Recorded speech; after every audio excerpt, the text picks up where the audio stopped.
the biggest fight we ever had. One thing I always keep at the back of my mind when we are resolving conflict or when I'm upset at you is this one will pass. Do not say and do not do anything that would hurt or cause an injury so deep that you will carry on for the rest of our marriage. Yeah. Our marriage is not just about today and tomorrow. We plan to be married till we die. Yeah. Which is a long time from now. Which is a long time. Which is a very long time from Yeah. now.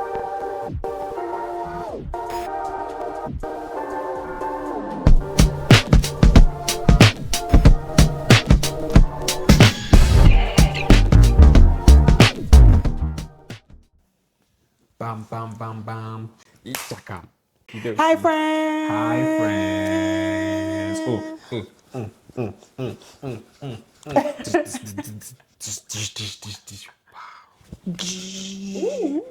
Hey.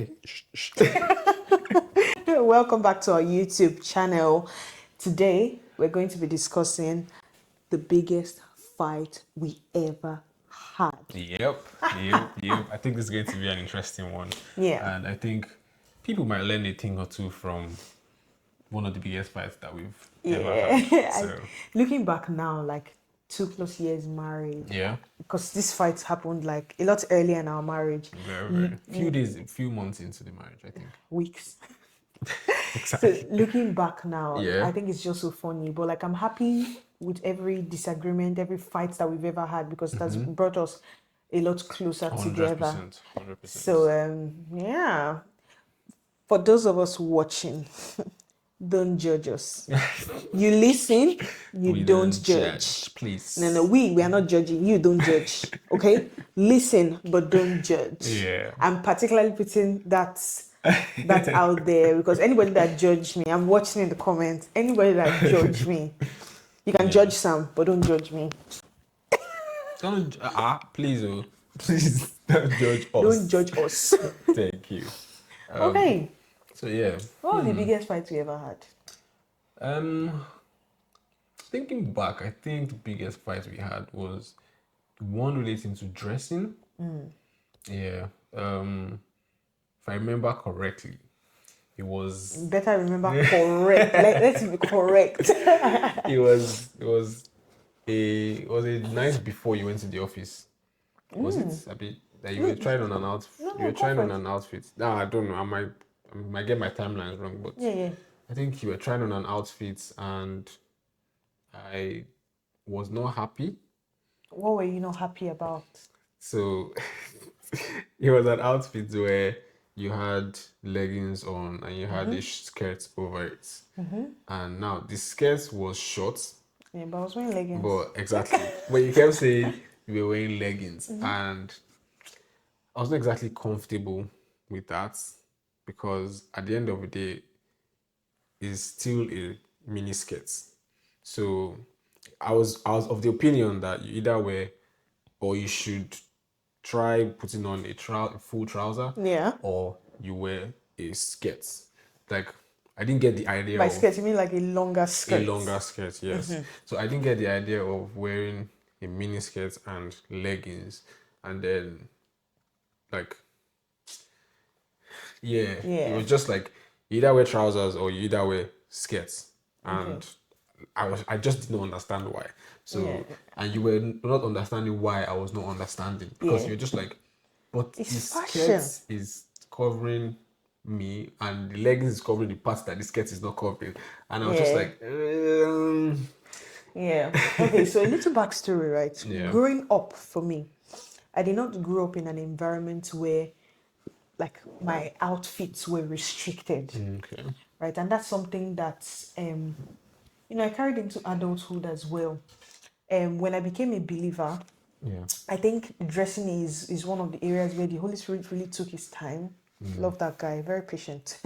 He really took his time, and he was really patient with me, one outfit at a time, one fashion trend at a time, just correcting.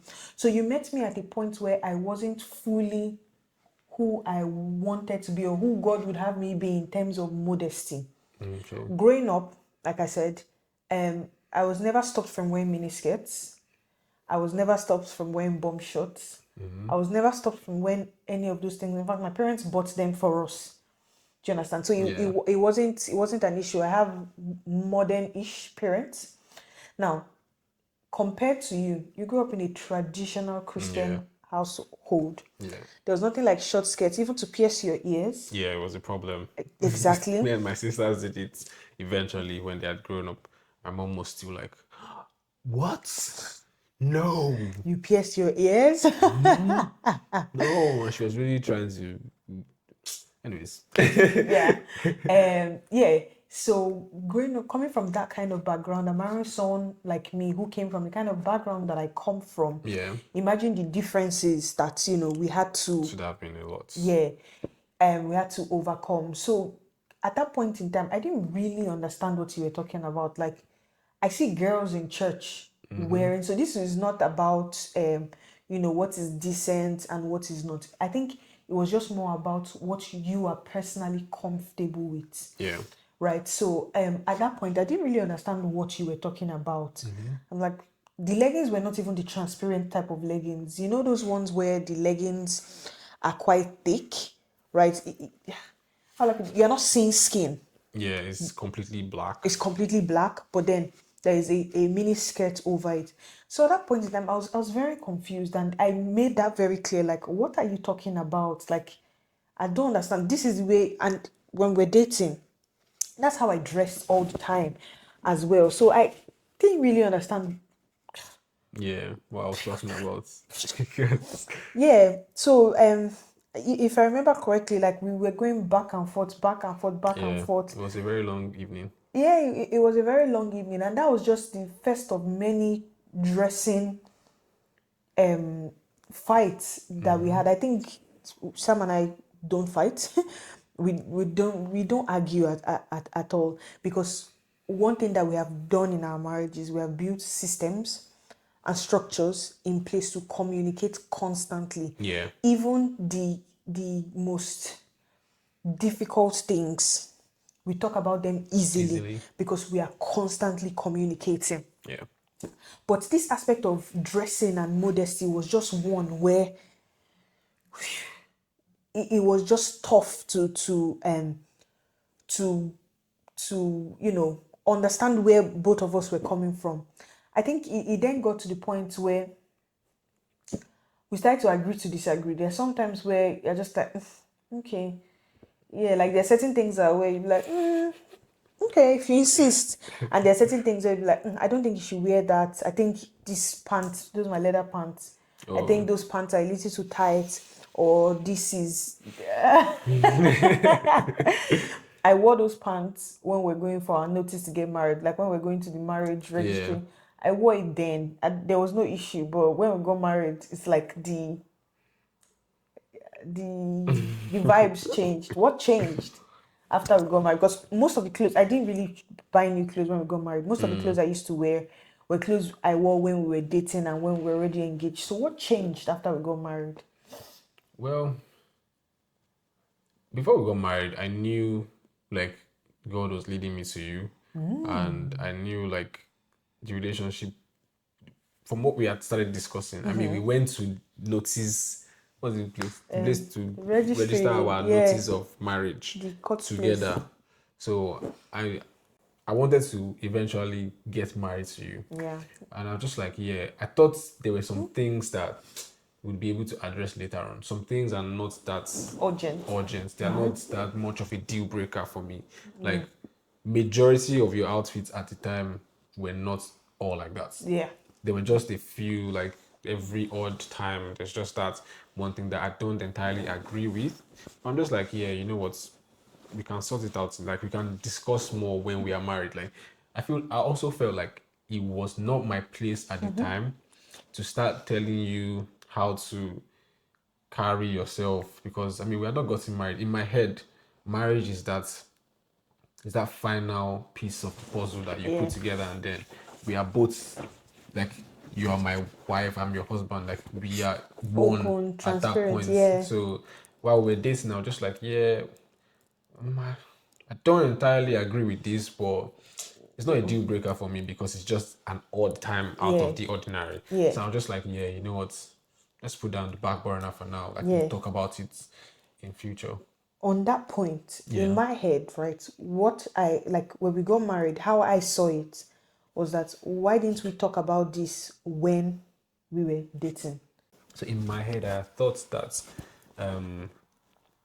while we were dating, we were still two separate individuals. Okay. Right. Yeah. So And that makes sense. we had not gotten married yet. So this was a conversation I had thought would be easier when we were married. Yeah. Because then we would then be each other's spouse. Yeah. And then I'd say I have the rights to maybe bring this up in a conversation. But if in my head anyways, Yeah. while we were dating, it was not in my place at the time.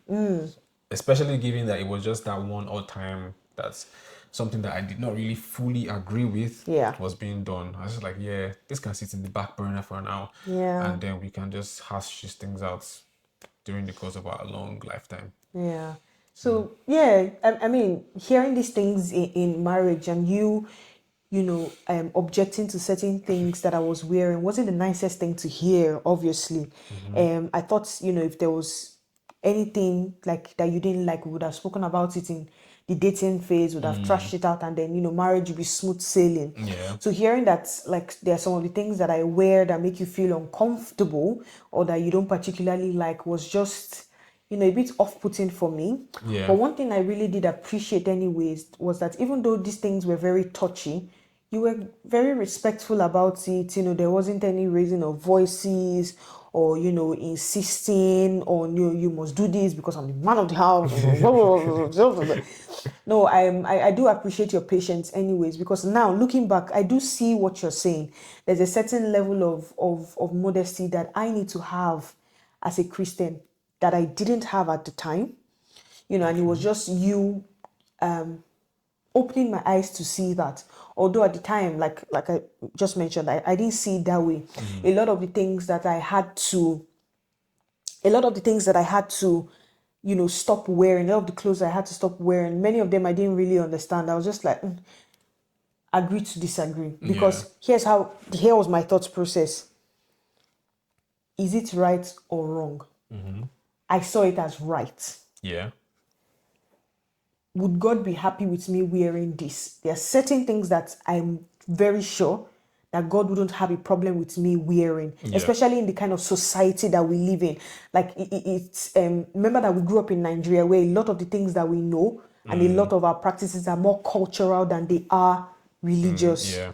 So would God be happy with this? Genuinely, I thought I don't think the Holy Spirit will convict me otherwise from wearing this particular outfit. Yeah. But the most important thing, or another important thing rather, that I really, took into consideration was, is this going to bring peace or cause enmity between my husband and I? I'm all for peace. Okay. I value our marriage more than my feelings, more than being right, more than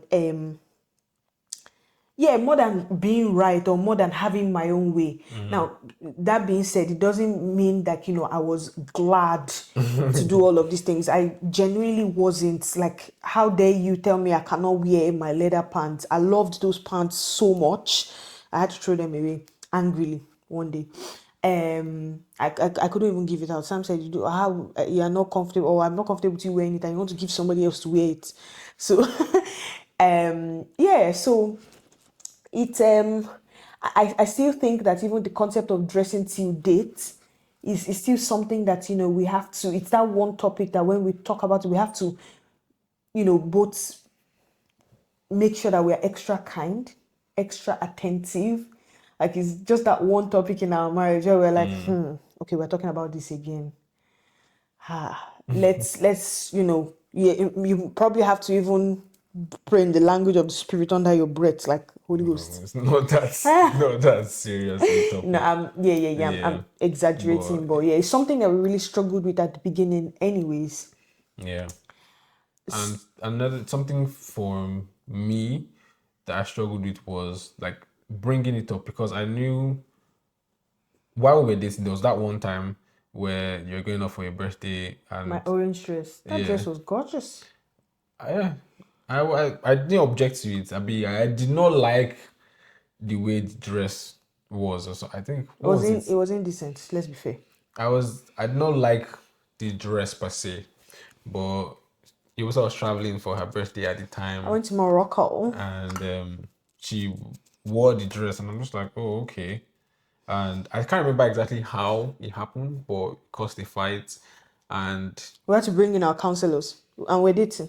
yeah, we were dating at the time, so she spoke to Lady Ope and they had the conversation about it. And I don't know how that conversation went. Or I don't remember. You told me, but I don't remember exactly how that went. Yeah, But I think one thing Lady Ope did was she did not really focus on the issue on ground. She focused primarily on what we're lacking at the time, which was our communication. We're both not hearing each other. We're trying so hard to be heard, but we didn't want to listen to the other person. So that was when we started our journey towards learning how to effectively communicate, listening to understand, communicating to be understood. Yeah. That's when we started to learn those principles and be really grounded in them.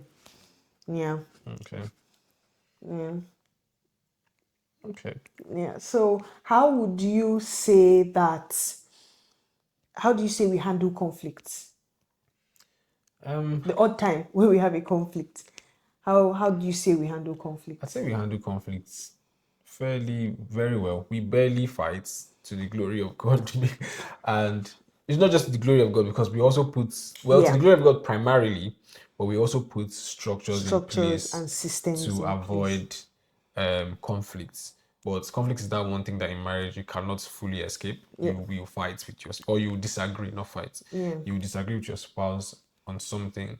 Yeah. But for us, I'd say we handle conflicts very we handle conflict very well It has gotten better over time. over time Yeah. because we talk about every and anything. Everything. So there's that safe space as well that Yeah. we have both created for each other to be able to bring something up and not feel like you are bashing me or I'm Yeah. bashing you, or there's just that safe space where if I feel like you've hurt my feelings, I can just come and meet you. I'm like, oh, babe, that thing that you said or that you did, I didn't really feel good about it, Yeah. or it made me feel this type of way.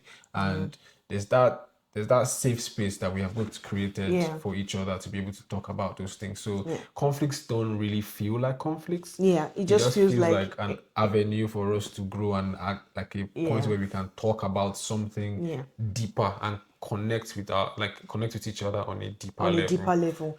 Yeah, no, spot on, spot on. And one thing I learned about you relating to our conflict resolution style Yeah. is, and we learned this primarily in counseling. I learned that you're the kind of person that you like a moment. Yeah. When I've done something to hurt your feelings or I've done something to upset you, you like a moment to process how you feel Yeah. before you address it. I, on the other hand, I just like to resolve it immediately. Yeah. So in marriage, I have learned to give you your moment. Obviously, it's not like you take 24 hours, 48 hours.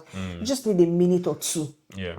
I I just need that time to just ask myself, like, why are you feeling the way you're feeling? Yeah. Like, Get your thoughts together. get my thoughts together. Just understand my feelings and to process what exactly is going through my head. Like, sometimes there are some irrelevant things that the devil might just bring to your mind that would want to spark a. Sometimes I'm just like, whoa, why did that thing upset me this much? Yeah. Is it that much of a big deal to you, Sam? Like, have a think to yourself. So sometimes I just need that moment to just introspectively check, like, what is going on with me and why is this making me feel this way before I can talk about it. But And I've realized that you taking that moment benefits us a lot, because when you eventually, are ready to speak on it, sometimes, or all the time actually, you express how you felt, you tell me what you have thought about, you tell me like, oh, I was upset about what you said, but I know you did not mean it that way. It's because I was feeling this, that, and this, or it triggered this thought. I forgive you, but I just wanted to let you know how it is in my head. Even just communicating that, and then I proceed to apologize and all of that. I, on the other hand, when I'm upset, we can talk about it anytime. If you want to Yeah. talk about it now, we'll talk about it tomorrow. If you want to, whenever, however. But yeah, I like that we learned that, like how we love to resolve conflicts. Yeah. Yeah. I learned that. I'm happy we learned that in counseling rather, and I've seen the benefits for us. Yeah. No. Conflict resolution is that one topic that a lot of couples might think that they have a hack to, but I feel like it's that topic that you keep learning about it every day. Yeah. So there's no one size fits all, or Yeah. there's no one pattern that like we can say this is the way to handle conflict resolution. Yeah. Like different couples have different ways that they Different process, dynamics. yeah, that they process their conflicts and they process their emotions. So I think like understanding your spouse Very important. is very important in conflict resolution, Yeah. and understanding how they process their emotions as well. But all of this boils down to communication at the end of the day. I was actually just going to say, like, might I also add that, All of that. communication style, understanding your partner's communication style, Yeah. and knowing the general principles of communication, because I see a lot of things these days, especially on social media, saying that, oh, as long as you know how to communicate, or communication is the key to a successful marriage and all of that. But the real question is, how many people really know how to communicate effectively? Effectively is the key word there. See, it's not as simple as just trying to pass your message across, or even listening to your partner. Yeah. Is understanding what your partner's communication style is. Yeah. For example, when I want to communicate anything with you, depending on what the topic is, I have to find the right place and the right time. I need to approach you with the right tone, right? And I need to understand, like, I need to ensure that my body language is also communicating the exact thing that my words are saying as well.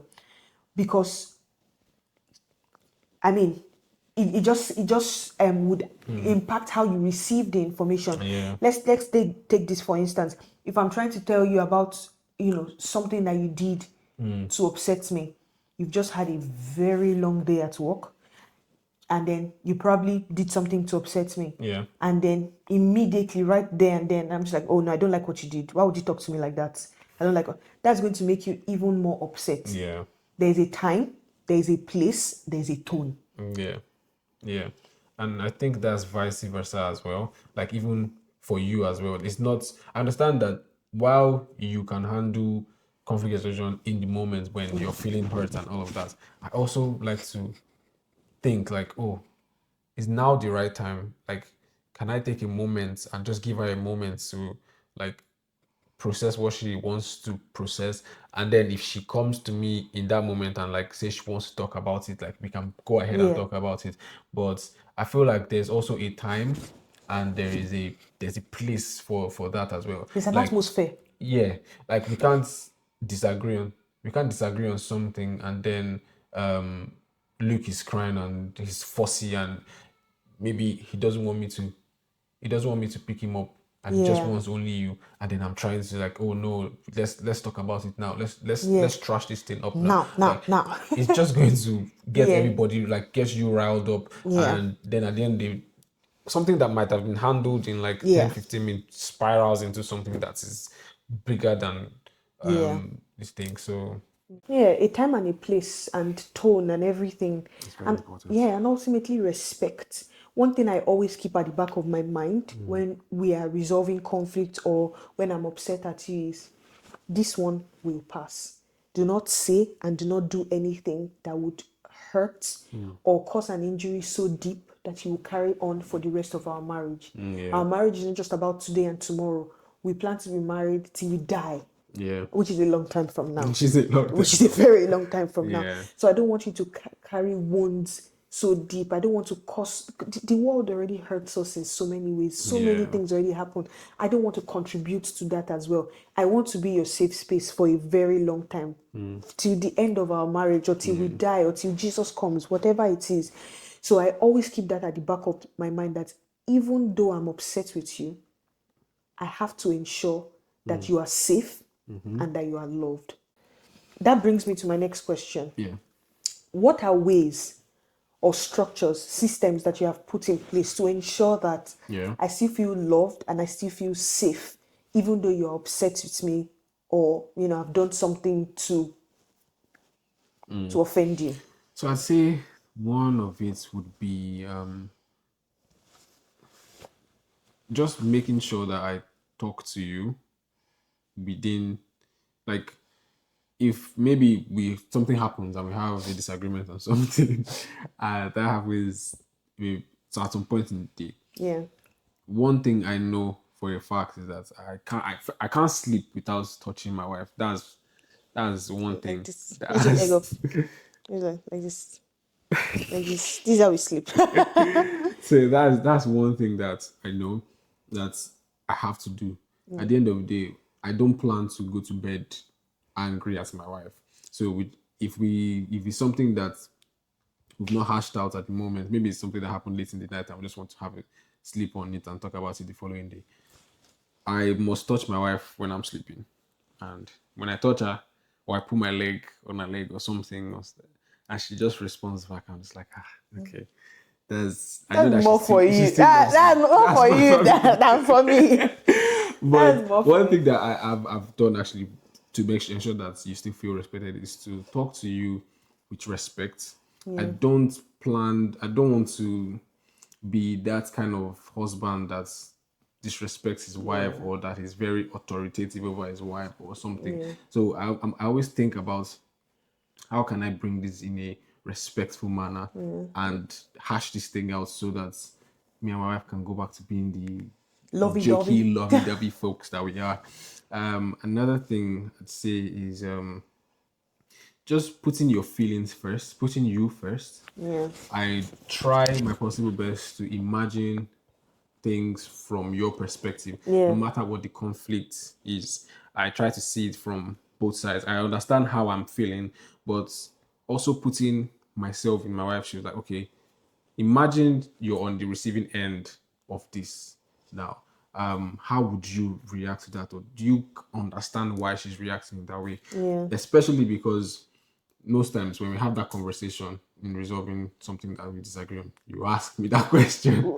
Yeah, but do you understand my perspective? No, wait. But do you actually understand my perspective? Yeah. Exactly. So he has to understand the perspective before coming.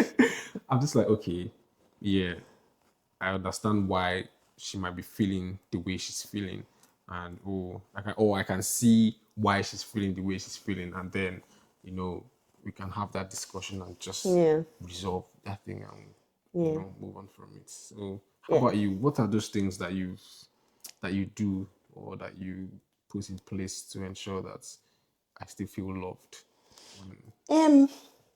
First things first, I make sure, and this one might sound out of pocket or weird, but I make sure that I still cook. Now, I cook, but I don't cook every day. There are sometimes we order takeouts. There are sometimes maybe someone brings food for us or something. But whenever we fight, I make sure that there's dinner on the table. I make sure that I'm still going about my duties, my regular duties. I won't say as a wife, but I'll just say as a member of the household. I cook normally, right? So we have planned it, exactly as we have allocated it. exactly as we have planned, as we have agreed in our household. So I make sure that I still fulfill those duties. I don't leave anything to the cracks, even though I don't feel like it. I make sure that I ask, okay, what are you going to eat for dinner? Make it available and serve the food. Yeah. Serve it. Not, saying, oh, dinner is ready, go and take your food in the kitchen or go and take your food in the pot. I think that those things could be read as disrespectful at that moment when there's conflict, even though I did not mean it like that. Right? So I don't want to take chances. I want the issue on ground to be the issue on ground and nothing else added to it. I don't want a situation whereby we're trying to resolve the conflict and then we're branching out. We're not saying that, so after you now did that thing, you now also did this. No, I don't want that to be the issue. So even if I'm the one that offended, he's the one that offended, I don't care who offended. I make sure that, dinner or food, because now ninth time, why is it ninth time they always fight? It's not you. It's you. It's you. It's you. So, so I make sure that, I do that. Any other duty around the house, I do it as well. Even if it's not my turn to bath Luke, or preparing for bed, I try and do it as well. Just make sure that, like, I'm not just lounging about or acting like a desicle, like I don't care, because Sam reads body language a lot, right? It's not like I'm trying too hard. I just want to make sure that I'm not giving the wrong impression. And then another thing is also, just like you said, making sure that I speak to you with respect, making sure that when you eventually come to me to talk, I'm not dismissive, because that's also disrespectful. And making sure that I don't, in that moment, maybe badmouth you to anybody, or call, or anybody we are talking to, anybody that comes to the house at that point in time, disrespecting you in their presence, or, yeah, tensions are high, but just making sure that I still treat you with respect and treat you normally. So say we have an argument, or, I do something to hurt your feelings, and your mom calls in that moment, we still talk to her as normal. If my parents call, we still talk to them as normal. Just carrying on as normal, rather than, acting snobbish, or, many of those things based on, oh, my feelings are hurt, or he did this, or he did that. So we keep the conflicts within Exactly. the family. Keep the conflict there and try to make sure that it doesn't escalate. Yeah. And I find that these systems and these structures that we've put in place are the things that help us to, preserve our intimacy, preserve our love for one another, and really help us to resolve the conflict faster. Yeah. Really, because you don't want to be cooking dinner for somebody that's, But to be honest, thankfully, this is not a frequent. Yeah. To be very honest, I can't remember the last time I can't remember. we had. I actually can't remember. Let me see. That time we went to Cloud9 to go and buy bed. We went to buy bed and bed and mattress. Yeah. Okay, that was a recent one. Yeah, that was recent, like 2 months ago. Yeah. Yeah, that was 2 a months recent ago. one. I said something that wasn't so kind. It was wrong. That's the thing. Wrong place, wrong time, wrong atmosphere. I said something that was, in and of itself, not bad. Yeah. I tried to communicate something I've been trying to communicate for a long time, and I saw an opportunity to, but it was wrong place, wrong time, wrong moment, wrong atmosphere. Everything about it was just wrong. The only thing that I said, wrong tone, safe. The only thing that was right was the substance of what I said, but every other thing was wrong, and it hurt his feelings. Well, it's something that we're able to resolve. As soon as we got home, we just spoke about it. Yeah. So I'm grateful. I'm grateful that we have these systems in place, we have these structures in place, and we've learned how to communicate with one another. Yes, that's a very important, and communication. Without communication, like, everything just goes to. Yeah. So you have to prioritize communicating, understanding how your partner processes their feelings, what time, how they like to be approached in times like this as well. Because now all that we've said is what works for us. Yes. Now we're not guaranteeing you that if you try that with your partner, like, or your spouse, you're going to get the exact outcome. Yeah, but it's all about finding out what works best. For you guys. The principles of communication remain the same. Yes. But you have to know your partner. Yeah. In the beginning, it might seem very rocky. Like there's going to be a lot of trial and error, but just that openness, willingness, and valuing the marriage more than you value your feelings, more than you value your satisfaction. Yeah. Very, very crucial. Yeah, Crucial. Your marriage should take priority. Like, we are both doing everything we can to make this marriage work. Bam, Every day you wake up, that should be your mantra. Like, my marriage is going to work today, no matter what happens. And I want to say something very controversial. I dare say, value your marriage more than you value your partner, because that will affect how you treat your partner. Yeah. Because I value this marriage and I know that this marriage must work by all means necessary. It affects how I treat my husband. It affects how I speak to you, how I value you. Yeah. Because there's no marriage without you. Exactly. So if I value the marriage, by extension, I value my wife. Yeah. So if my marriage must work. So I By all have to means. value my wife. I have to value her opinion. I have to value her input. I have to Yeah. value her feelings. I have to value her emotions. I have to value everything about her. Everything. Yeah. So yeah, my wife is my priority, and my And my marriage husband is my priority. Yeah. is my wife and us. So Yeah. So that brings us to the end of this episode. Hopefully, you have learnt a thing or two. I mean, from how we handle conflicts, our biggest fights ever. And, just let us know in the comment section how you handle conflict in your own relationship, how how your communication style, your conflict resolution style, yeah. or generally any questions that you have for us. We would love to hear from you. Don't forget to like, share, subscribe, follow us on Instagram, follow us on TikTok, follow my personal page, follow my husband's personal page, please. and go to church. Go to church. Well, yeah. Thank you guys so much Thank for you for watching, watching. and we'll catch you in the next one. Bye, Bye, friends. friends.